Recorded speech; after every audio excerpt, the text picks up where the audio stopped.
getting into a situation here with the war that is only intensifying. I thought I'd let my viewers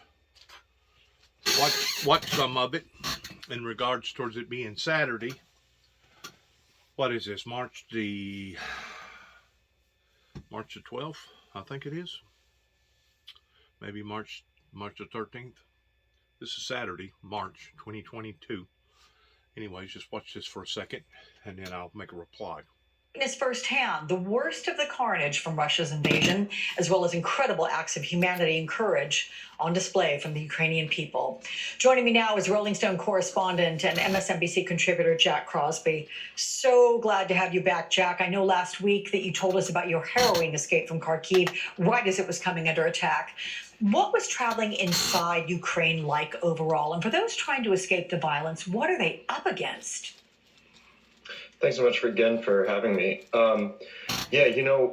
Traveling across this country has changed drastically in the past few weeks since the war began. I'd spent plenty of time in Ukraine previously in 2015 and done many trips there. It used to be a really accessible place. There were high-speed trains that went across a lot of the country. There were sleeper cars that you could take. The roads and highways, at least along major routes, were pretty good.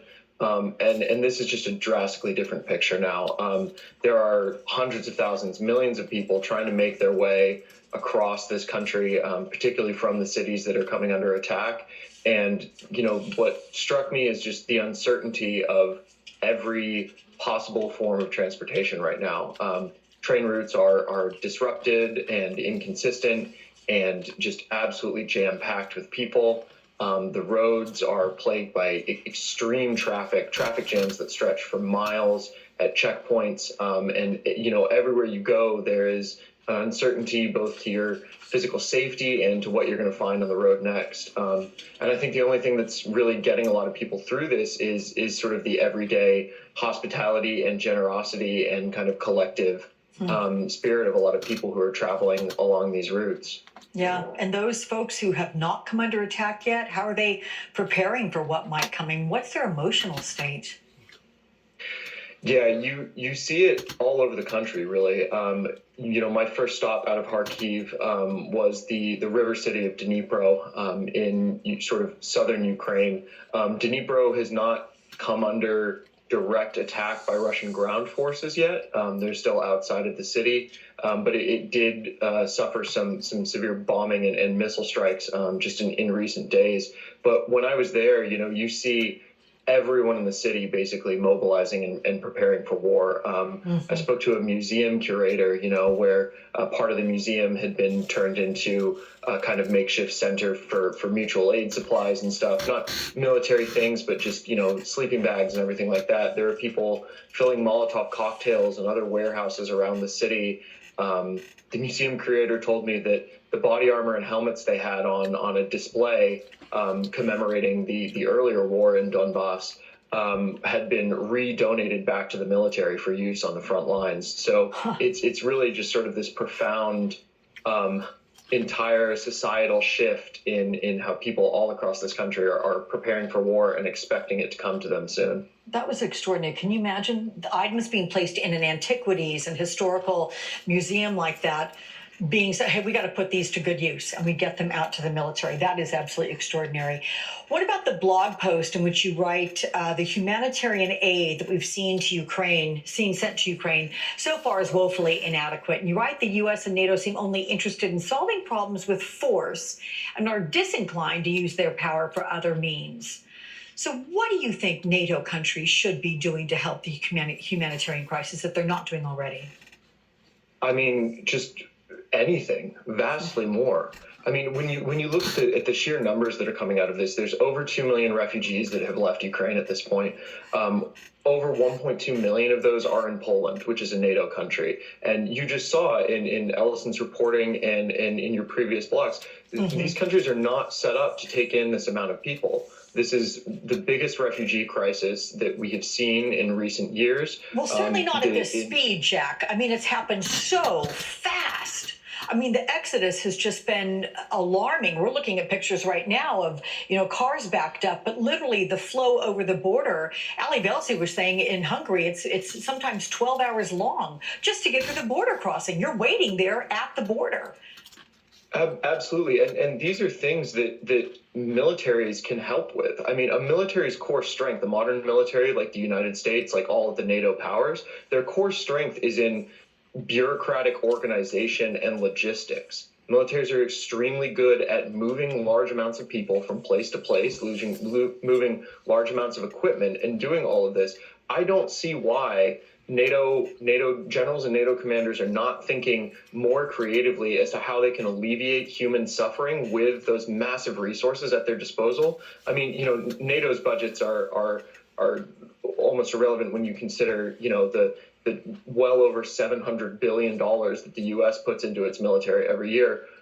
Why are we not using this? Why do we not have flights of C-5 Globemasters landing in Warsaw and Krakow every single day with humanitarian aid, setting up camps on the border, opening these border crossings, providing relief to the Polish border guards there? The crossing I crossed on foot, there was 2 people checking passports for lines of hundreds of people, 2 people in the customs office there for lines of hundreds of people. We were packed in there, standing room only. This is mostly women and children. I don't see why, when we talk about what NATO can do in this crisis, and it's no fly zones, There's it's weapons practical deals and help that things they like can that. do. Yeah. Yeah. Let me Think ask about you. it more. The International Criminal Court has opened, as you know, Jack, an investigation now into potential war crimes committed by Russia. These violent incidences that you have witnessed, do you think they're war crimes? And by the way, there's something about putting the words war and crimes together that always sort of gets me, as if the whole act of war is not some sort of a barbaric crime. But nonetheless, have you witnessed war crimes? I think that the deliberate attacks on civilians that we have seen in cities like Mariupol, cities like Kharkiv, and then in much smaller villages that don't make the news. There's a town on the Donbass that used to be a major checkpoint town to get through the front lines. It's called Volnovakha, city of 20,000 residents. Not one of these major cities, but it's been almost entirely wiped off the map. And there are other cities around Ukraine that have just been essentially razed to the ground. And there's no other term for that other than war crime. There's always going to be collateral damage in war. Civilians are always going to be harmed. But the scale at which that has been happening and the intent and deliberate application of that force to civilians that we've seen from the Russian military is, I think, unquestionable. Let me ask you, you just said something about civilians being harmed. It's always going to happen. Specifically, there was something at one train station that you saw, international students with darker skin than native-born Ukrainians. You saw them being shoved aside by guards and police to try to get their own countrymen out. Putting the word countrymen in quotes, as if you were able to tell somebody's skin would be able to tell whether or not they're a citizen of that country. But nonetheless, can you tell us more about that? So this was described to me by a couple of sources. One specifically, a Nigerian student that I was corresponding with as he traveled across the country. We met in person at the Kharkiv train station, and it's something that's been well documented. It's a very sort of difficult predicament at all of these train stations. These are extremely high stress, extremely high pressure situations. You have people trying to board limited spaces on trains, sometimes under direct fire. When we were at the Kharkiv train station last week, you're standing on the platform and you're hearing artillery crashing down just hundreds of meters, if not a kilometer or so away. And I think the Ukrainian border guards there, it's difficult. Most of the time, the people getting on these trains are women and children. And for many of these foreign students who have just as much right to try and leave the country, these are young men, young women, and things like that. And I think I can't excuse that behavior, but it's the conditions of pressure are you can understand why this is happening, and I think these situations often bring out the worst in people, and we've seen that disproportionately applied to people who do not look the same as many Ukrainians. I'll tell you, Jack, I'm glad you're home, getting a little R&R after your experience. I'm just going to leave our viewers with one line from your most recent article in which you write, "It seems like every person I've met along the way was in one of the stages of grief." Think about that, every single person you've met. Jack, we'll talk with you again. Thank you so much. 3 big developments to tell you about. One, new fears about what could happen to those Ukrainian power plants now under control by Russia. Also, hear from a woman who came face to face with Russian soldiers. She told Ali Velshi her story. It is chilling. And the mood in Lviv. It has been a city of refuge, but that could all change soon for the worse.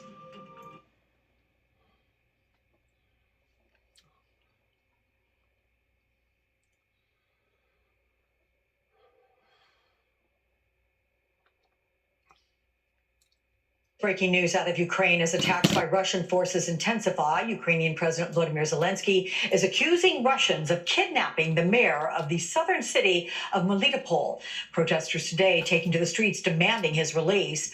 While in the south, Ukrainian officials are accusing Russia of shelling a cancer hospital. That is according to the hospital's head doctor, who said several hundred patients were inside during that attack, but fortunately no one was killed, at least thus far.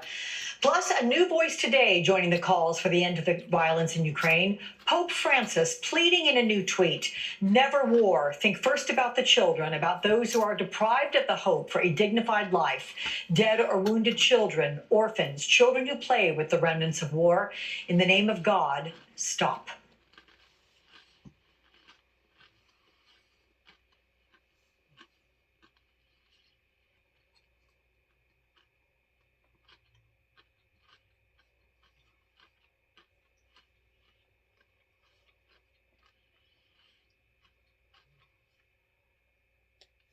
Out of the stories of heartbreak and sacrifice from those escaping the devastating violence in Ukraine, the UN estimates at least 2.5 million people have now fled the country. MSNBC's Ali Velshi joins us again from a train station in Zahon, that's in Hungary, right on the border with Ukraine.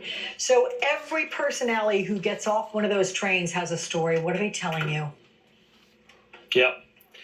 It's remarkable. It never grows old. It never has a sameness to it, even though they're all escaping the same thing. Take a look over here. A group of children and their mothers waiting for a train to go in. It's cold outside. The reason they wait outside is because they want a comfortable seating, or at least as comfortable as they can get, maybe to be seated together with their kids. Look at their belongings in those bags. They come here, they get some food, they get some medication, they get translation, they can get some plans to move ahead. A woman got off the train earlier that came in from Ukraine, and I asked her, "How are you?" And she said, "Well, I'm alive." And then I asked her about her story and what happened to start her journey. Here's what she told me. Russians knocked at our door, and they say, "You better go out because it will be hell in 2 hours. It will be hell here." Wow. Okay, we jumped in our car and we tried to find a safe way. All the bridges were exploded. We were jumping from bush to bush. We were crawling through the forest. No road, nothing. I have seen a lot of burned Russian tanks. Wow. This was the only good news. I have seen dead bodies. This was just like trash laying in a beautiful place. They don't belong here. They are, okay, I can say they are not humans. This is something like a movie, some creatures coming from space, from some other planets, nothing humanic on their faces. They didn't allow us to have pictures of what was destroyed by them. Anyone who had pictures, they smashed the Wow. phone. From time to time, they smashed the faces of these people because they had some good pictures of what they had What was done. the damage? Alex. I want to weigh in on what was just said pertaining to that lady that was talking about her events that she has recently went through right there. First of all, you can tell by looking at her, she's probably about my age, 55, 60 years old. Um, you take people that are already in that age category pertaining to the baby boomers. And whenever we talk about the baby boomers, we initially just talk about ourselves over here in America. But the thing about it is, the baby boomers actually took on a brand new fasana after World War II, and now their population centers are being overpopulated. But that's another story in another day, okay? And that could be the very reason why that this war is breaking out the way that it is because there's going to be too much long-term grief and suffering pertaining to people having sicknesses and et cetera, et cetera, et cetera. I personally think that here in America, they know, the politicians know that they have failed, going all the way back into the latter part of 1980s. And because now we are staring down the barrel of all the baby boomers that's retiring, that's got health issues, and plus the other aspect of people that's not baby boomers that has health issues in regards to obesity and cancer and everything else. I really think that this is being ushered in intentionally by the demonic forces. But the point that I'm trying to make is this, which once more, that is a complete different story in comparison to what I really want to talk about here. You take the disruption of 2.5 million people now that they're claiming has been disrupted and moved from Ukraine over to another country, and they probably had to walk 45, 50, 60 miles just to get to that area. And there's still a flood of them still coming in. First of all them countries, it's creating a humanitarian crisis for all those countries because there's no way humanly possible that they can take care of everybody's needs. They're not set up for that, okay? Nobody would be under the same circumstances. But you take that woman right there that's talking about how that they was basically smashing people's faces in and harming people because they was taking pictures of them. The Russian military that was doing that to those people, they know, consciously speaking, they know that what they're engaged in doing is barbaric. They know that what they're involved in doing is wrong. That's the reason why that they don't want their picture possibly taken and exploited all over some social media platform or all over the news, is because they do not want to be exposed. The thing about it is, they're going to be exposed. They may be being exposed in a secret type form today, but eventually we're all going to find out who these people was. We're all going to find out their names and their serial numbers, where they live, and we're coming after you. You'll be punished for doing this to these innocent people, okay? I don't think the average American person can even begin to fathom what this woman just got through talking about. How that not only her life has been disrupted, but how that now she is witnessing these things that are occurring that up until 2 weeks ago, her life was normal.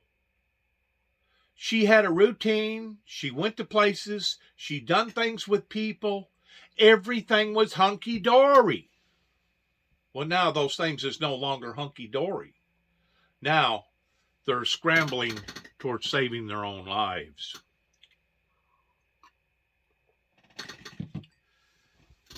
During World War II, I'm just going to share one quick story with you, and then we'll get back to some more of this. I'm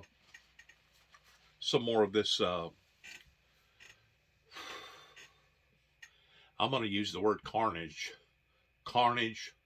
reporting. During World War II, my father that fought in World War II said that whenever they would transfer them to various places over there, that they would transfer them basically in railroad cars. And there would be something like, 55, 60, maybe 75 men in each car, to the point that it was basically only standing room only or sitting room only. And sometimes you had an emergency come up. You had to use the bathroom. You know, people are human. They got human characteristics. And I asked him, I said, well, what did you do in a situation like that? He said, we done just exactly what anybody would do.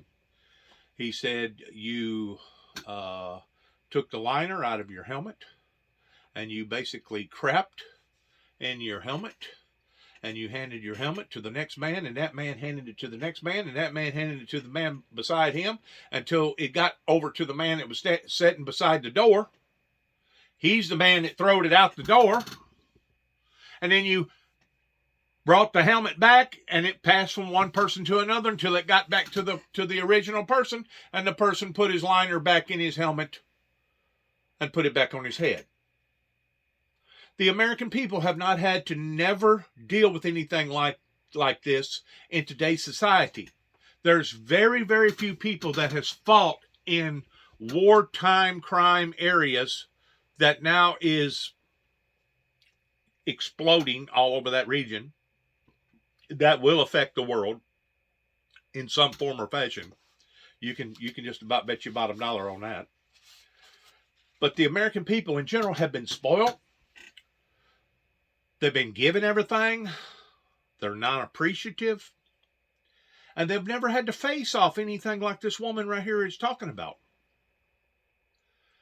This is coming near a neighborhood near you, of having to deal with situations and problems such as you have never ever seen before. As of yesterday, I made a telephone call to the National Guard Armory that has supply store, and I inquired of whether or not they had any potassium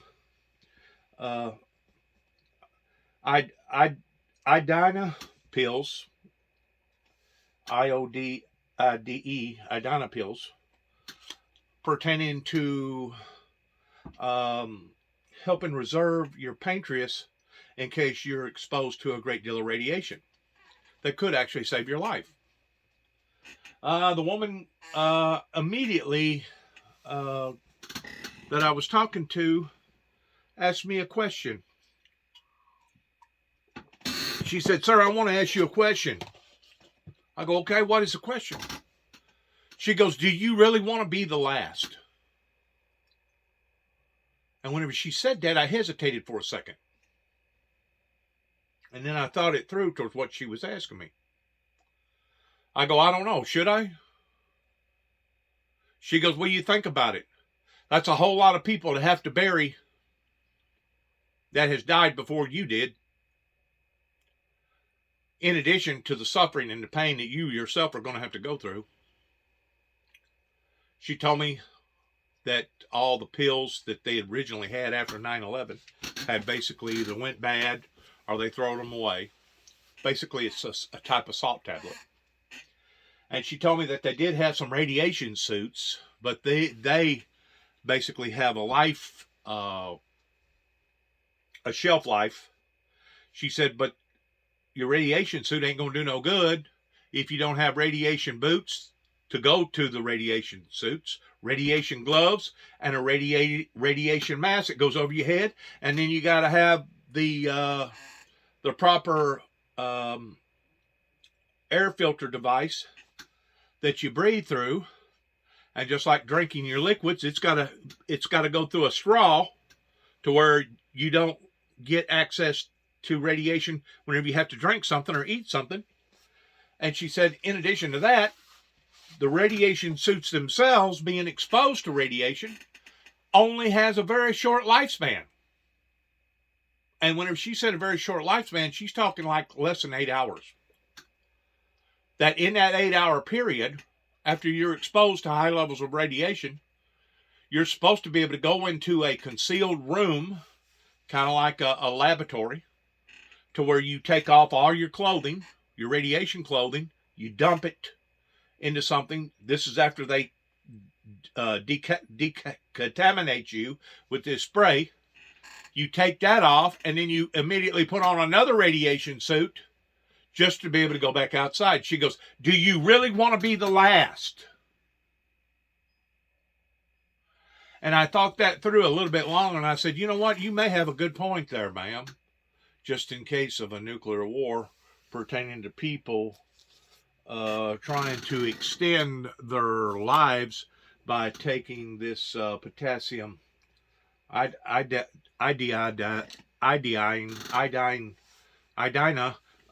pill, which is basically a salt tablet to protect your pancreas. I go, you may have a point. She goes, well, if there is a nuclear war, she goes, it is survivable under certain circumstances if you're in the right place and you don't get exposed to high levels of radiation. She said a nuclear war can be livable, but would you really want to live through a radiation nuclear war? Because after you get through with the war, there's going to be so much fallout in addition to the winter that it's going to create of all the suffering and the pain. Do you really want to be the last? And I've said this before, and I'll say it again. No, I don't think I do want to be the last. A matter of fact, I'd prefer to be the first.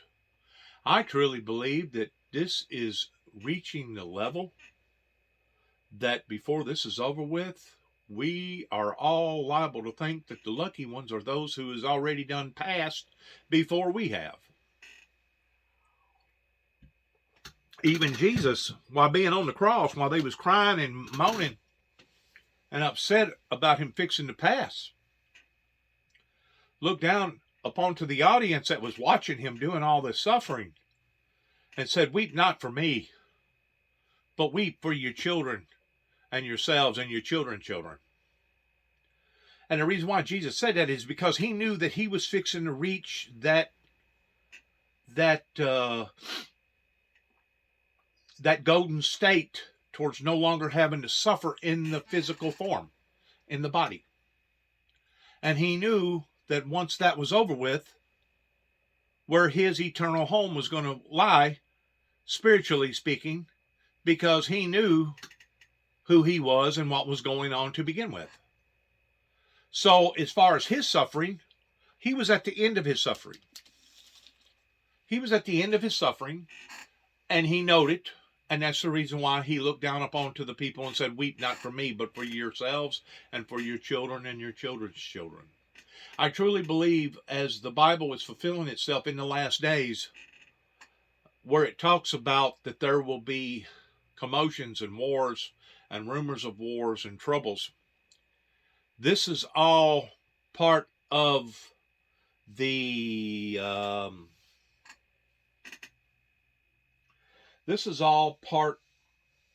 movement that began in the late 1980s in Ronald Reagan's administration and the Bush administration towards a group of people that felt like or thought that suddenly, all of a sudden, I personally was going to vaporize or be exterminated from the planet. And that my message was going to be exterminated with me. Okay? Now, since 30 years has passed, into the message coming from the messenger, myself, they have basically backed off towards not wanting to assassinate me by various assassins right here in the very area that I live in. But now they have went from taking responsibility or blame upon to themselves towards trying to blame me for these occurrences that are now unfolding on a hour by hour, day by day event. That's the manipulation propaganda coming from the devil and the devil's people towards, first of all, not wanting to be accountable for their actions towards various people that could have initiated some sort of a support team during the transformation period that the Windmill Ministries missions was stepping out into the eyes of the general public, but chose to laugh, chose to mock, chose to make fun, chose to deny, chose to either attack or set back why the founder of the ministry was being attacked, and do nothing. 30 plus years now has passed to the point that now all this is coming to a head. All right?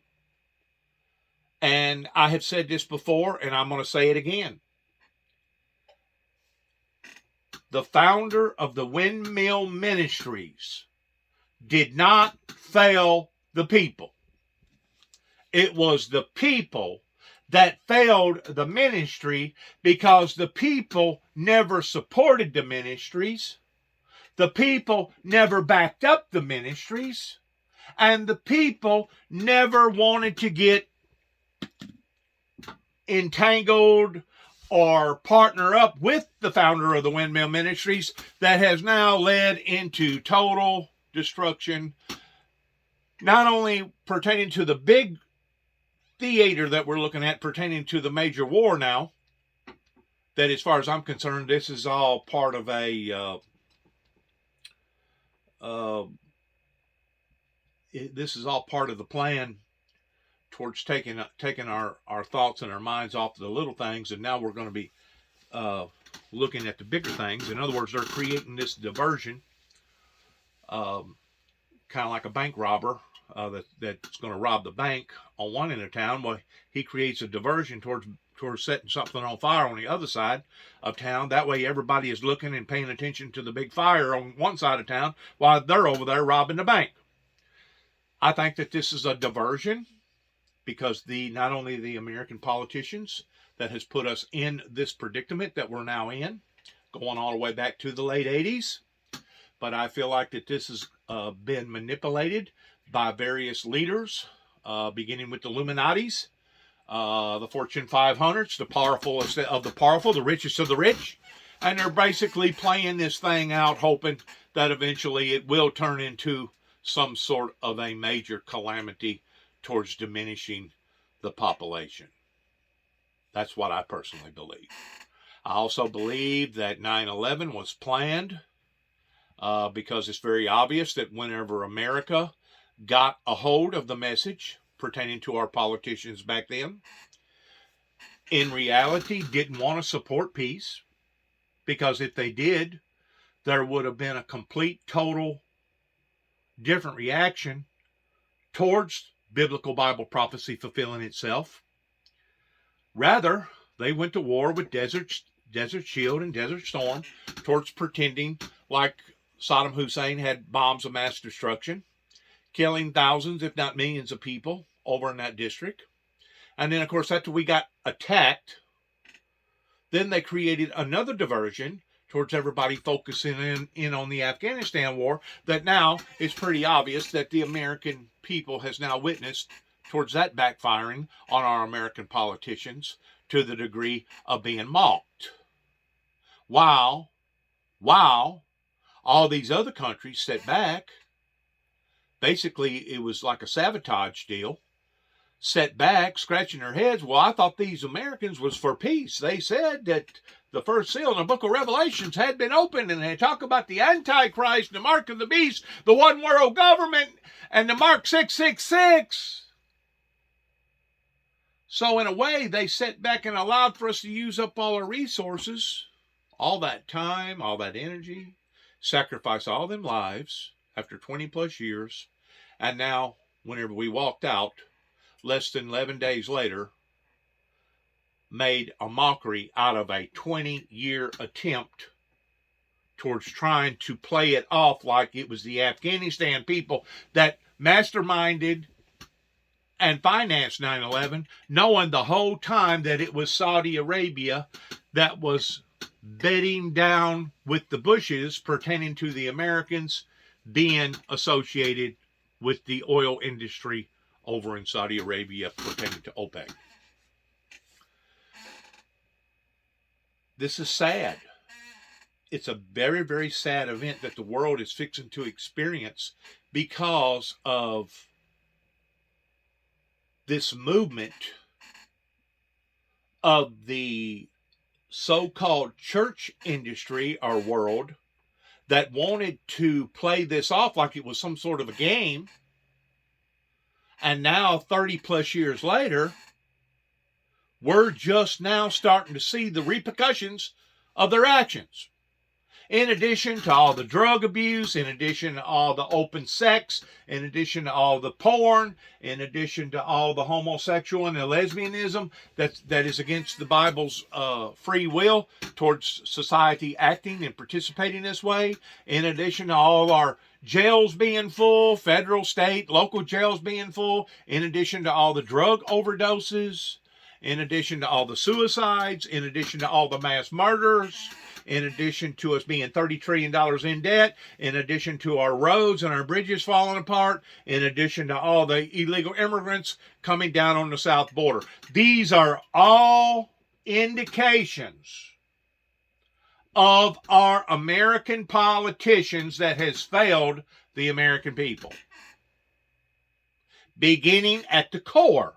For some reason, the majority of the people are so blinded, they can only see the administration that's in power now, or they might be able to go back to a administration or two before, but they don't look at the long-term thing going all the way back 30 plus years ago, because since then, there's been 3 different generations that's been born.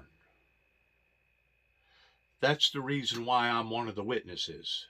It's because I've lived through this in the past 30 plus years. I know what should have taken place that didn't take place in the 1980s, whenever 9 tapes wound up going to the White House that I can prove. And because of it, we're starting to see the consequences of all this. And these consequences are not just going to reek over into the lives of 2.5 million people over in Ukraine. You can multiply that times 2 and then some, maybe even times 4, pertaining to the Ukrainian people's lives that's going to be turned upside down, in addition to the humanitarian crisis that's going to affect all those other people in all those other countries that now their lives is no longer normal, because now they're having to attend to all these other problems that the Russian President Putin has suddenly decided to be a part of. 9/11 failed. It blowed up in the American politicians' faces because it did not generate into the level of what we're seeing now towards all the nations coming together and becoming unified pertaining to a world war. It backfired on them.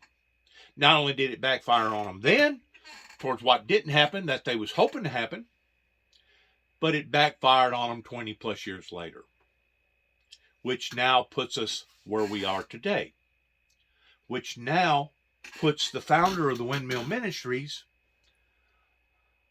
on the level of reality that I have to face the very people that I know took a part in this resistance movement that should have helped or supported the Windmill Ministries missions. Various preachers, various deacons, various song leaders, various congregation people has not yet died. Some of them have, but a lot of them has not yet died. That I have to witness them playing it off, not only towards them not taking responsibility towards what has happened here, but a lot of them are trying to make it out like it's my fault because the ministry did not effectively become effective towards seeing a revival that generated into a revolution. That is the manipulation, the master manipulation of Satan and Satan's people, of how that not only that they want to want to be unaccountable for their actions, but they rather those actions be placed upon somebody else's head, such as my own. That way they can walk around blaming the founder of the Windmill Ministries that started teaching and telling people about the message going all the way back to 1989, which would be approximately 33 years ago. Because these people didn't support the ministry, I struggled. I got set up. I was framed. I was lied upon. I had the psychiatric communities that wanted to struggle towards trying to institutionalize me. But they knew that I wasn't out of my mind, so all they could do was basically evaluate me. I've been evaluated on a federal level 3 different times. I've been evaluated on a state level at least 3 different times. I've been evaluated by a local level at least 3 different times.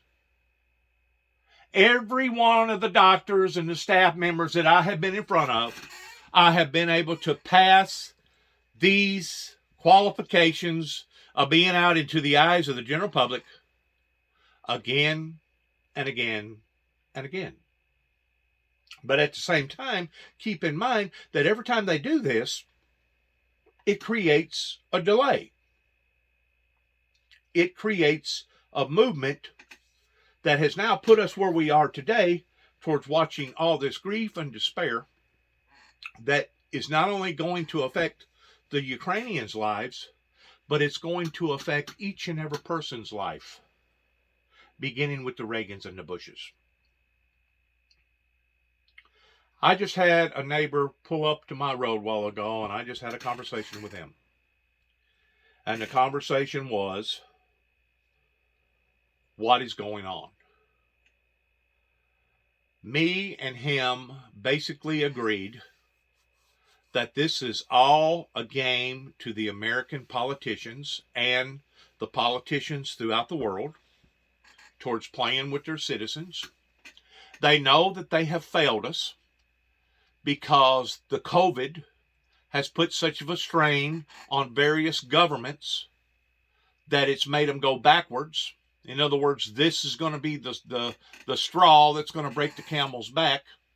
But this is also going to be the way that these dirty, rotten, stinking, corrupt politicians, from the presidents, from the Congress, from the senators, to the judges, to the lawyers, can work their way out of it by creating this big diversion towards everybody being focused upon something big now versus something small.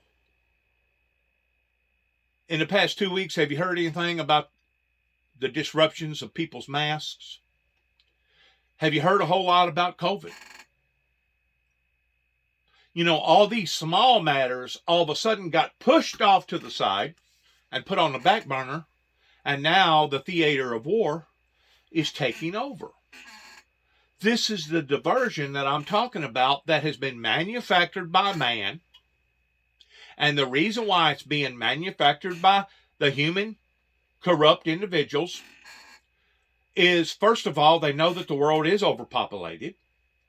They know that they're going to have to create something other than COVID because COVID didn't work. All of a sudden, the public started crying out to the medical industry, and the medical industry had to do something. So the medical industry had to design a medication to combat against the coronavirus. Well, now, since they've been out all this money and all this time, and the majority of people don't have a corrupt system like we do towards putting the back off onto the piggy bank that we keep creating on a day-to-day, everyday level towards us being $30+ trillion in debt. Because this has put such of a strain on all the oligarchs throughout the world. Whenever you talk about oligarchs, it's not just oligarchs in Russia. It's oligarchs all over the world. The oligarchs down in South America, in Colombia, they're not called oligarchs. You know what they're called? Drug cartels. But in reality, They control their citizens just in a different way. They get them hooked on drugs, and you basically become enslaved to whatever that they want you to do, and if you don't do it, they kill you. They kill you. Now, this is going on openly before the global society towards painting Putin up as being a monster, in which he is. Even Ronald Reagan accused the Russian government towards it being an evil empire going back into 1988 and 89, in which it was. And now we can see the repercussions of that towards just exactly how dirty and rotten and stinking and how corrupt that society, that particular system is. It was evil then, it's evil now. And now because of it, all this other stuff is breaking out. So it's almost like a script play if you really get to looking at what my neighbor and I just got through talking about, what occurred right before World War II other than World War I. Well, they claim more people died in World War I over diseases and sicknesses than they did in the actual war. But if you look, you had the Spanish pandemic that hit, along about 1918, somewhere around in there. Then you had the 1929 Depression that added that much more misery to a lot of people's lives, but at the same time, the rich and the powerful got even richer because they was taking advantage of the situation. You had farms at the farms that was bankrupting, and who was profiting off of their bankruptcy? Various people in the counties. They was taking over these farms that become even more powerful, become even more richer, while the rest of them suffered. That led into what occurred towards a world war pertaining to Hitler. Hitler was their trigger man. Hitler was their hubba bubba. They're trying to promote Putin towards being the same. And I told my viewers on various social media platforms the same exact thing that I'm telling you right now, is that Hitler would be your hubba bubba. And he's turned out to be just exactly that, because my brother and I knew exactly the history of the Russians, in addition to the history towards what went on in 1983 during Ronald Reagan's administration, as well as 1989, 1991. Been keeping up with international global affairs. But as recently as 2015, we knew that the Russians was obviously looking for a different trading route and started questioning the fact, well, what's wrong with their old trading routes? Well, they obviously knew that something big was coming down the pike, because they was no longer going to be able to get their materials that they ordinarily get from the Black Sea or from other countrymen from other areas. So now they was trying to scratch their heads. Well, how can we get our supplies? Where's our next lifeline going to be? That's the reason why they was up in the North Pole, Antarctica, towards trying to find a new trading route. 9/11 failed. That did not produce a global response like we're seeing today, just within the past 2 weeks and 2 days of what's going on in the Ukrainian government. NATO, the United Nations, and the United States has now realized the danger in pertaining to this, and they have come together, rightfully, and should have had. But I still say that the American people got played by all these other countrymen, because they knew that the Afghanistan people did not mastermind or finance 9/11, that it come from Saudi Arabia. And because of it, that was the reason why that they set back and allowed for us to use up 20 years of our precious time, our resources, as well as the sacrifices that was made during that time. Well, now, Godzilla's on the loose. Now they don't have no choice other than to deal with this situation that's being dealt with.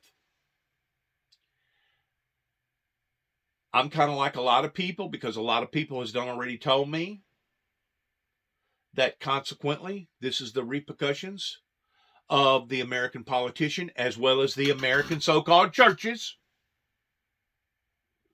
that was careless, reckless in their behavior going back 30-something years ago towards what should have happened, that didn't happen, that right now we would be all prospering through prosperity and peace. But instead of us prospering through prosperity and peace, we're having to deal with all these crazies. We're having to deal with all this brutality that's not just happening here in America, but basically is happening all over the planet. And they have finally realized, but they haven't admitted it, but they have finally realized that they have made a great error. A judgment call that was made during the late 80s towards going to the right, but instead they went to the left. Instead of them promoting the founder of the Windmill Ministries at that time, they thought that I was suddenly just going to vanish and go away. Even after they attempted again and again and again towards trying to sabotage the founder of the Windmill Ministries by bringing up all these lies, that first of all, he was supposed to have been a lunatic. Well, once they realized that wasn't going to work in 2005, beginning in my own home county, right here in Weakley County in Martin, Tennessee, then they moved from me being a lunatic towards trying to paint me up as me being a homegrown terrorist.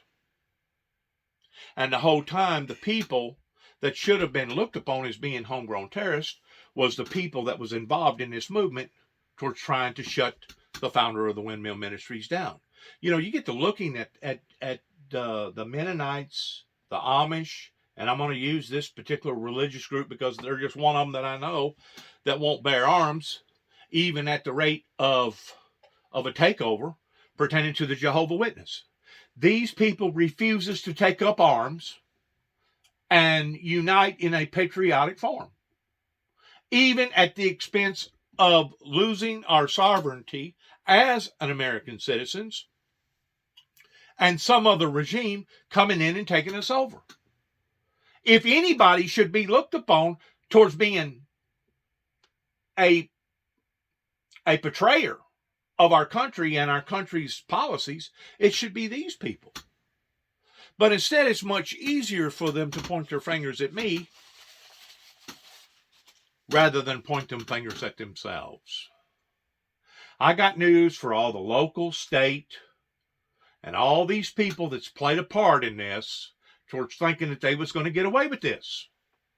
You're not going to get away with this. Okay? Even going to my immediate family members that was a part of this too as well, that wanted to play it off like, oh, my son is crazy. Oh, my son has psychological problems. And the whole time it was a possessed father that should have been put in a psychiatric ward instead of any of his family members because of the brutality that his family was having to be under the hand of. Now all this has come full circle, just like all these storms, just like all these droughts, just like all these floods, just like all these abrupt, major natural catastrophe events, that now we're looking at a man-made event that, if we don't watch, is going to get so far out of hand that it could possibly lead into the destruction of not only the human society, but the earth society. This was only one of the reasons why that I stood up in volunteering in my assignment from God towards going ahead and accepting the crown that was given to me in declaring that the first seal of the book of Revelations had been opened to begin with. So if a nuclear war does happen, and if it becomes so stagnated to the point that people are dying like flies all over the planet, the best thing that anybody can hope for is that your death will not be a suffering, long, lengthy death towards being one of the last ones, because if you're one of the last ones, you're going to have a whole lot of misery and sorrow to have to look at and experience before you actually take your last breath. And it just absolutely mortifies me to even have a conversation like this towards me standing out in the yard a while ago, basically freezing, in dedicating my time to this individual that's one of my neighbors around here, towards having the exact same conversation that I'm having right now that's being recorded on one of my YouTube platforms, as we're witnessing this stuff unfolding right in front of our very eyes. It absolutely sickens me that this has occurred. And I know where the blame falls as a witness to this.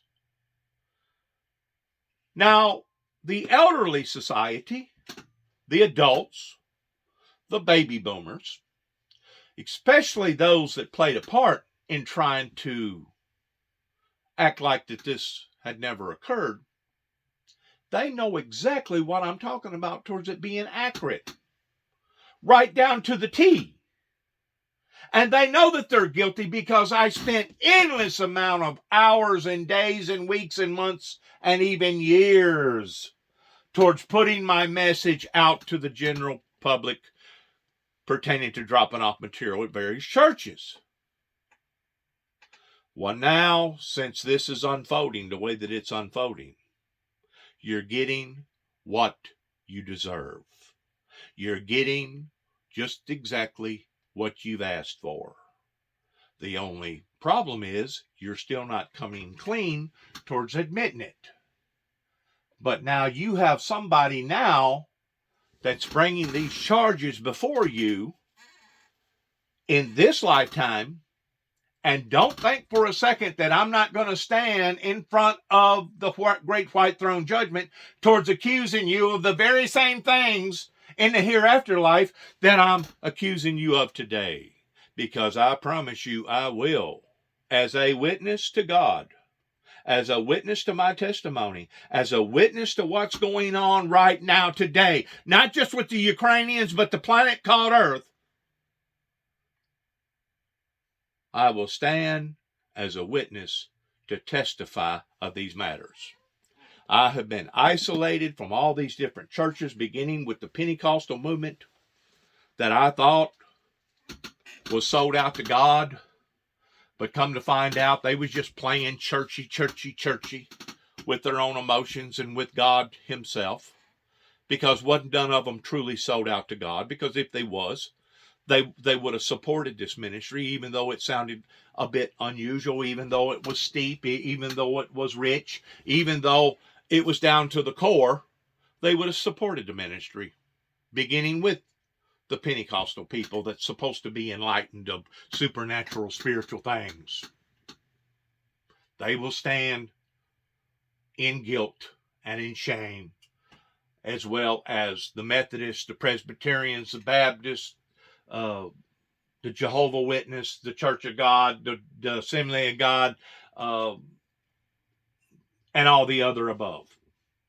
Those that wanted to play churchy, because I put out enough material to start a movement probably 1,000 times, but the movement never occurred towards people wanting to support the founder of the Windmill Ministries. Well, I just want my statement to be recorded as such, that I tried to help, warn, and put out advisories, not just to the American people, but to the world, of preventing something like this of escalating that now obviously is fixing to escalate. And I want my statement to be recorded, not only on social media platform, but I want it to be recorded up into the history books of America and this planet called Earth, that this individual that's talking to you right now, that I don't mind at all showing my face and telling you that you have asked for this. You have brought this misery and sorrow and harm and agony and torture to not only yourselves, but to the lives of innocent people that you're going to see now suffer. Just like these people right now are suffering. Do you hear me, Kitten, Tennessee? Do you hear me, Martin, Tennessee? Do you hear me, Obion County, Weakley County, Madison County, Henry County, Carroll County, Dyer County? Do you hear me, Governor of the state of Tennessee? Do you hear me, Governor of the state of Kentucky? And all them other places that tried to bury me. Do you hear me, Washington, D.C.? And those that served that basically fed their pockets full? Do you hear what I'm saying? You didn't get away with it. And you're not going to get away with it. Because people like me are going to stand up and we're going to testify to the fact that you didn't get away with nothing. You didn't get away with nothing. You're going to stand guilty and you're going to give an account for what you didn't do that you should have done. That's what's going to occur. Let's listen to the rest of this, and I appreciate you letting me talk to you, and I'm sorry that it sounds a bit rough or abrupt. But, you know, whenever you're trying to deal with saving society from itself, and after you spend as much dedication is what I have done in the past 33 or 4 years, whatever, since 1988, whenever you have spent over your half of your life towards trying to prevent something like this of occurring, in addition to it actually occurring in my personal life, towards the angels of God coming down and towards me meeting Satan, a darkly complected Arabic individual of the doomsday devil's duel, that obviously these people around here didn't either have enough sense to interpret correctly, or they just didn't want to interpret it correctly, because they wanted to cherry pick towards what they believed and what they didn't believe coming out of the book of life. Well, now you're getting what you asked for. You're getting exactly what you asked for, which is total chaos, a bloodbath that is over the horizon towards fixing to occur. You didn't want to listen to the flagman. You didn't want to listen to the watchman on the wall. You didn't want to support the founder of this ministry. And because of it, the consequences are very, very clear towards what's fixing to resignate, and what's fixing to consequently be enacted into people's lives, not just pertaining to the Ukrainians, okay, but all these people that this is affecting. This is Russia. You got this country. These are all countries that now are being affected because of what's happening in this country. Because these people are running by the thousands. They're getting out of there. And it's creating a humanitarian crisis in all these other countries.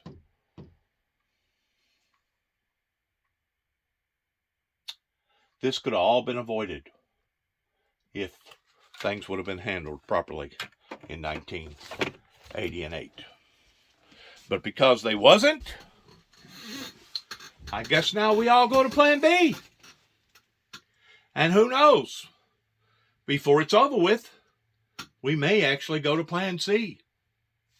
And you may be asking, well, what is plan C? Plan C is, do you want to be the last to go?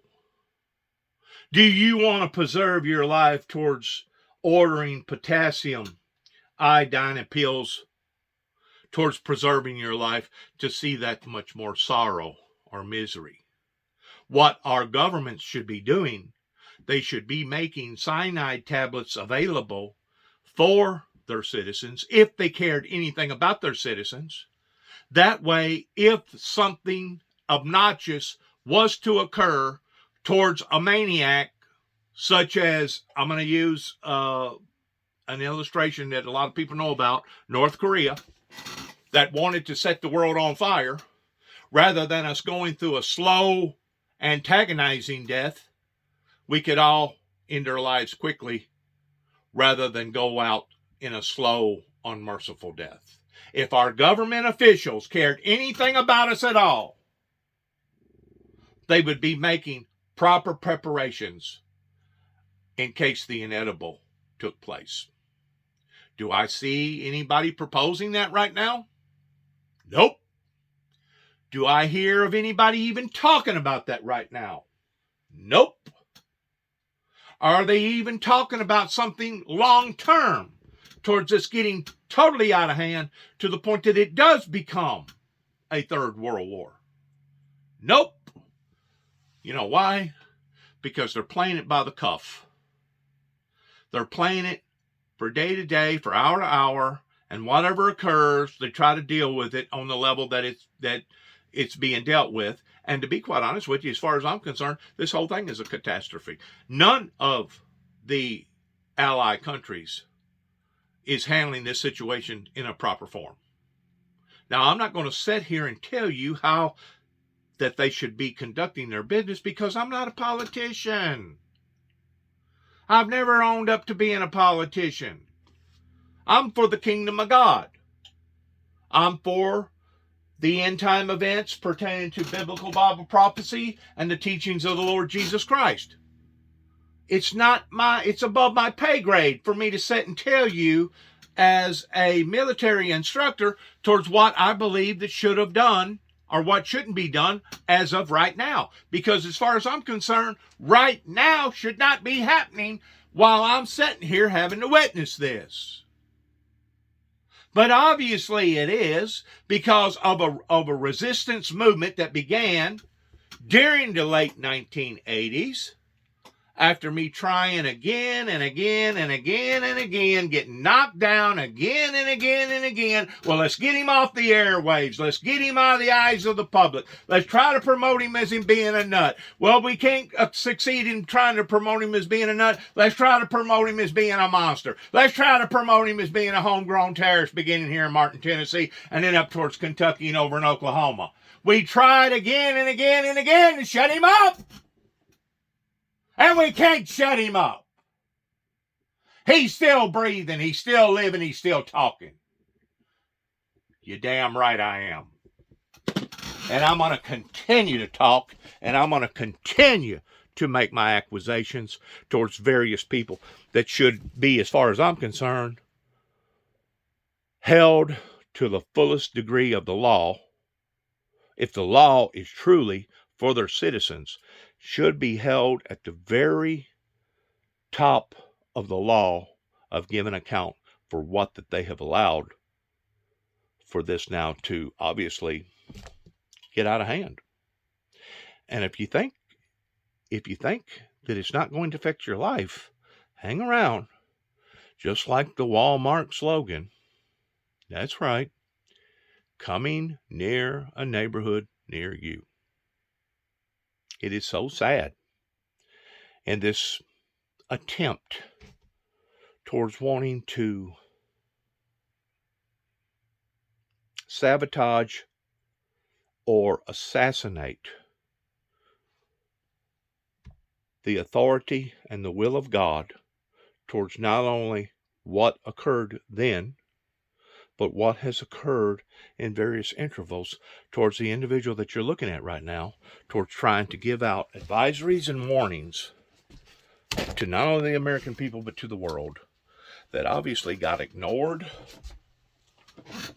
or got sabotaged, got manipulated, to the point that now these barbarians, now these hypocrites, these infidels, rather than them stand up towards giving account towards what has occurred in the aspect of their guilt, now it's easier for them to blame someone like me again. Well, let's go back to the messenger. Let's go back to the witness.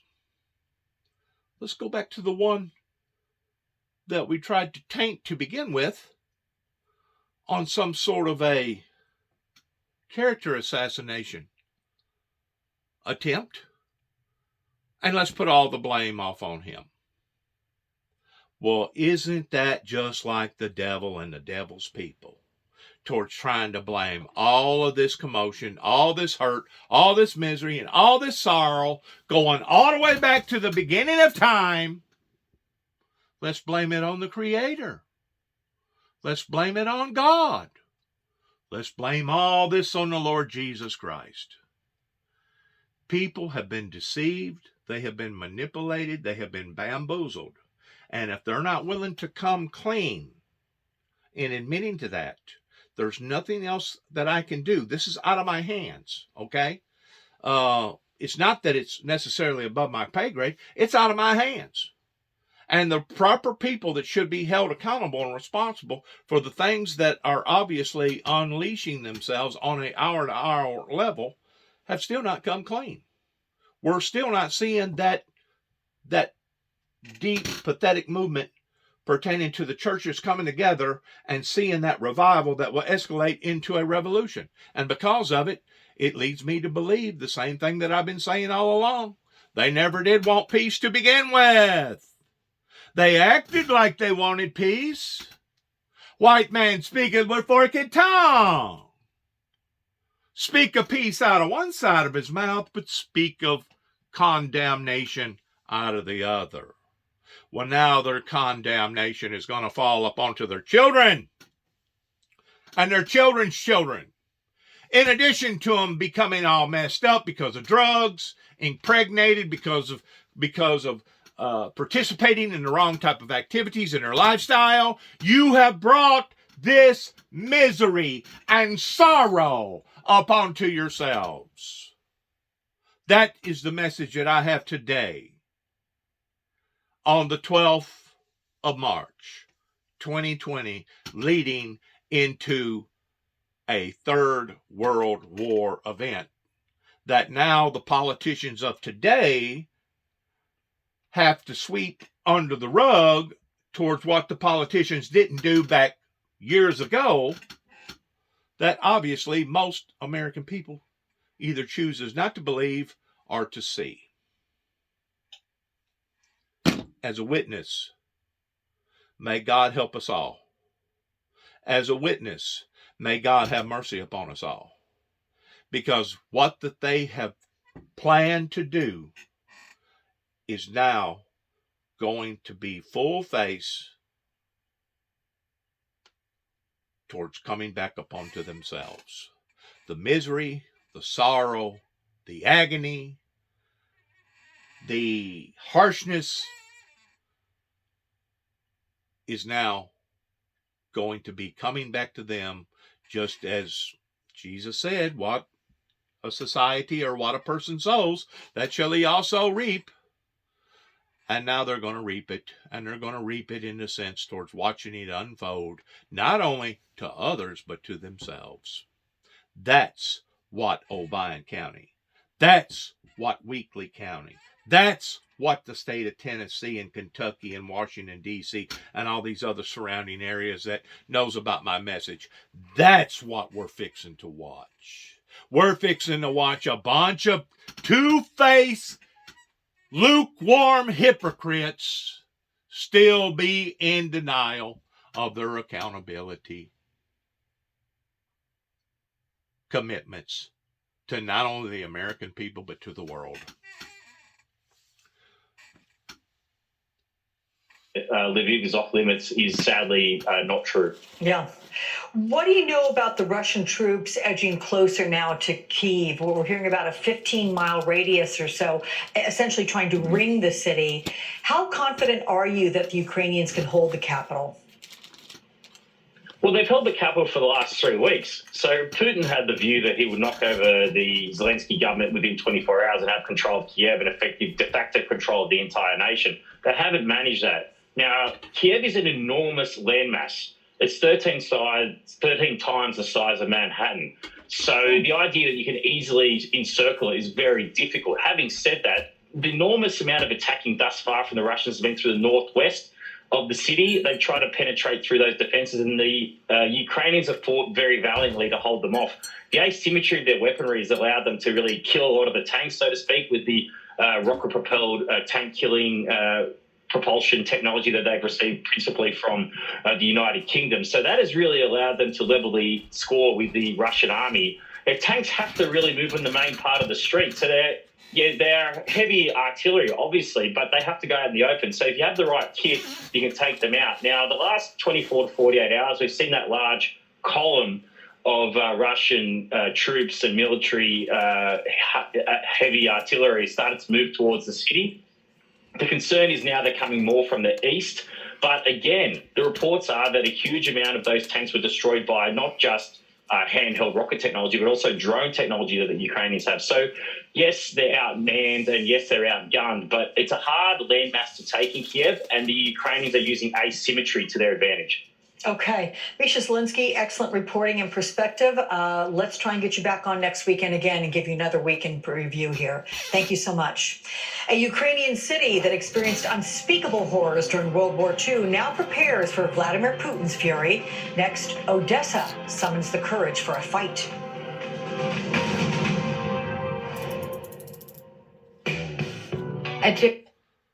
We want to leave it there now towards ending this particular YouTube message on my YouTube platform and Facebook platform. We're going to end this now where it is right here. Like I said, I truly believe that the event that happened in 9/11, just like I just got through discussing with my neighbor, was pre-planned. It was pre-planned because there was no way that an airplane, that the hardest part of that airplane would have been its engines and possibly the skeleton structure that the people in the fuselage was sitting on at the time. There's no way that jet fuel and those airplanes annihilated 2 buildings from the inside out and made them implode without it being some sort of active inside job of various people that planted various explosions that caused the pancaking scenario events to happen to both buildings within hours apart.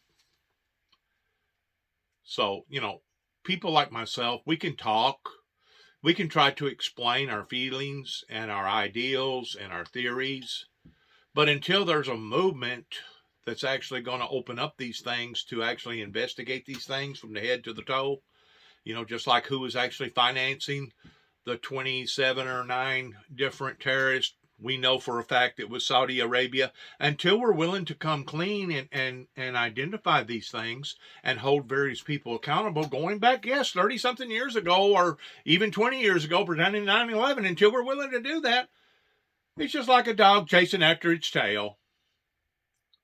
It's just going to get worse. We're going to see more destruction. We're going to see more lives that's going to be mutilated and destroyed on account of these sorry, no good for rotten, no good for nothing politicians and preachers, these lukewarm infidels that has caused this type of burden to fall upon not just the American people, but to the world. Good luck to all of us as we enter program all the time in telling people about the love of Jesus Christ, that according to the first 3 chapters of Revelations, to go back, for he has not yet found our works perfect yet, for he will not put upon to us none of the burden, to hold fast till he comes, because I promise you he is coming. And when he comes, he's not coming back to be beat on. He's not coming back to be spit on. He's not coming back to be mocked at. He's coming back in flaming fire, taking vengeance upon them who know not God, and upon them who obey not the gospel. When it talks about that there will not be nothing that will harm or hurt you, that if you drink of anything harmful, that it will not harm or hurt you, I don't necessarily think that it was talking about physically, but talking about your soul, your spiritual soul. There's nothing that can harm or hurt your soul that belongs to God Almighty. There's no man that can pluck you from the Father's hand if you're truly born again and have a relationship with the Father through Christ. Nothing. Even a nuclear holocaust. So prepare is my last and final statements to my viewers. Prepare for the inedible, because this is the work of Satan that has brought this type of a burden, this type of trauma, this type of agony, misery, and sorrow upon to not only the lives of the Ukrainians, but upon to the lives of us all. We love you in Christ. We want to say shalom, which means peace in the original Hebrew. God have mercy on us all. Good luck to us all. God bless America, and God bless America's endeavors towards where we go from here. Thank you for your time, and God bless. Shalom.